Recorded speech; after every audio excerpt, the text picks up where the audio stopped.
रियासत तेलंगाना में गुज़िश्ता 2 दिनों से कोरोना वायरस के मामलात में बतदरीज इजाफा होता दिखाई दे रहा है, जिसके नतीजे में वजीर आला के चंद्रशेखर राव ने रियासत की आवाम को एहतियात करने का मशवरा दिया है, जिसको मद्देनजर रखते हुए शहर की पुलिस की जानिब से कोविड कवानीन पर अमल न करने वालों के खिलाफ चालाना दर्ज किए जा रहे हैं।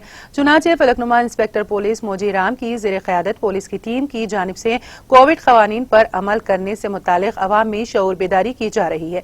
इस दौरान इंस्पेक्टर पुलिस ने बताया कि गाड़ियां चलाने वालों को हेलमेट के साथ साथ मास्क पहनना चाहिए। मास्क ना पहनने वालों को 1000 रुपए तक का चालान किया जा सकता है।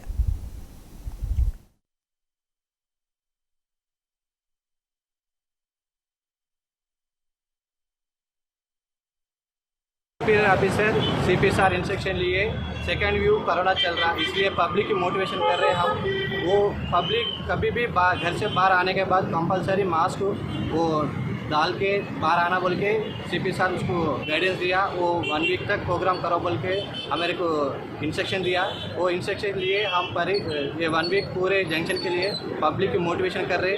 अगर वो 1 वीक से बाद में वो अगर मास्क नहीं डाले तो उसको so section 188 IPC disaster manager section 50 61 से उसको केस डाल के फाइन 1000 रुपीज़ देता। इसीलिए पब्लिक से 1 वीक उसको मोटिवेशन करने के लिए ये प्रोग्राम चल रहा है।